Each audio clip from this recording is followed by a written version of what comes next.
Bonjour à tous et bienvenue dans cette nouvelle vidéo. Aujourd'hui, on se retrouve pour parler du tout nouveau film de Miyazaki. C'est la première fois que je vais voir un film des studios Ghibli au cinéma. C'est Le Garçon et le Héron. C'est parti. Mahito-san, 行きましょう。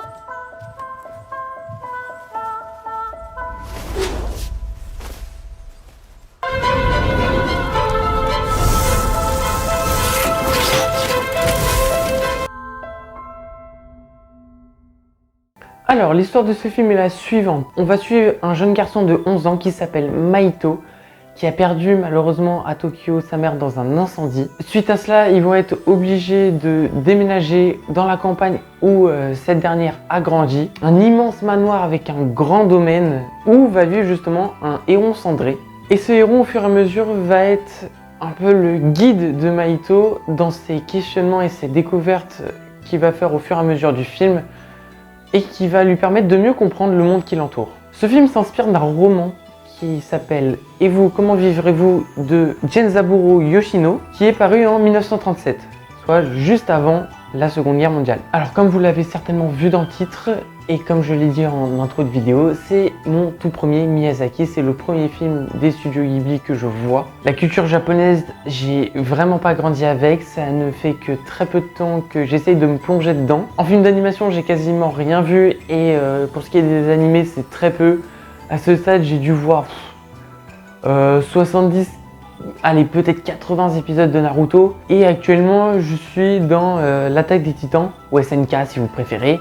Plongé dans la saison 3, j'essaie de terminer ça avant que le final sorte en novembre je crois. Et pour l'instant c'est un petit miracle parce que je suis pas trop en retard et je n'ai pas encore été spoil.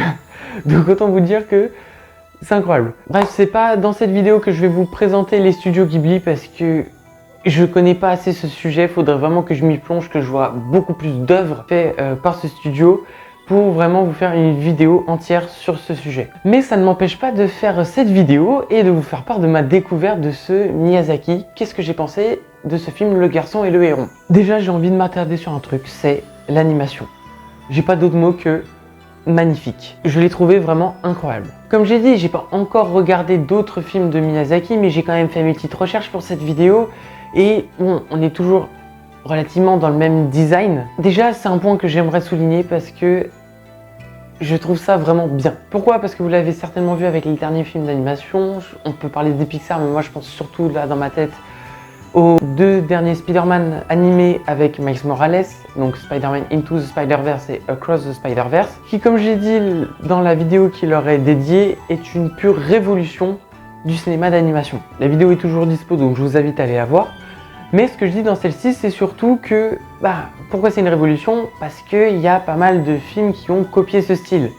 On peut notamment penser au Chapeauté 2, au Tortue Ninja qui est sorti en août, et bientôt vous verrez fin novembre le tout nouveau Disney Wish qui reprend ces mêmes graphismes. Et du coup les studios Ghibli et Miyazaki auraient pu se dire, voilà, ça on a vu que c'est un truc qui marche, c'est assez révolutionnaire et tout, le cinéma ça évolue constamment, il serait peut-être temps de changer de style, tu vois. Et en fait non, on sent qu'ils ont voulu garder leur ADN, leur propre style, tu vois, celui qui a fait leur renommée. Et moi je trouve que c'est une bonne solution étant donné que déjà il y a ce petit côté, je qualifierais pas de vieillissant, mais il fait un petit peu rétro, tu sais, genre c'est le style d'animation qu'on retrouvait déjà il y a 10-15 ans. Et du coup, est-ce que ça développe une petite nostalgie?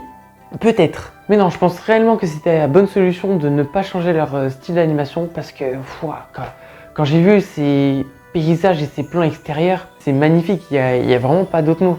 Ce que je trouve incroyable, c'est que tu as l'impression que chaque image est peinte à la main en fait. En fait, c'est ça, c'est que chaque image de ce film est un tableau.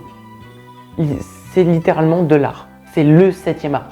Et pour tout ce qui est environnement intérieur, ça fonctionne plutôt bien. C'est un style d'animation légèrement différent, mais tu as toujours ce sentiment que ça aurait pu être dessiné à la main un autre tableau, mais avec un autre style artistique. Et je trouve que ça soit pour les plans extérieurs et intérieurs, ces deux styles contrastent parfaitement avec le style d'animation pour les personnages et les objets qu'on veut mettre en avant, qui sont chacun entourés d'un petit contour noir pour en plus les mettre en avant.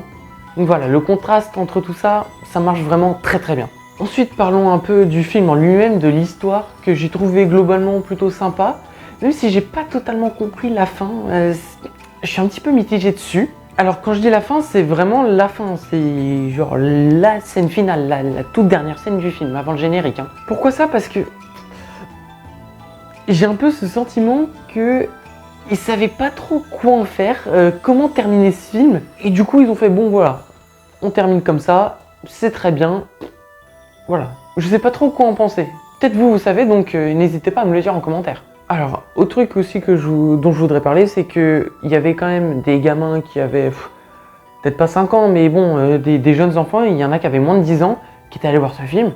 Et je vais pas vous mentir, je pense qu'il y a certains, le héron, il peut les faire bader quand même. Hein. Parce que je vous mets une photo juste maintenant, vous voyez que le truc, voilà, quand t'es enfant et tout, il y en a, ils peuvent en faire des cauchemars après, tu vois, genre il a pas un design qui attire la sympathie, le truc. Voilà, ça c'est pour les petits détails que je voulais placer dans la vidéo, mais il y a un truc qui mérite d'être relevé.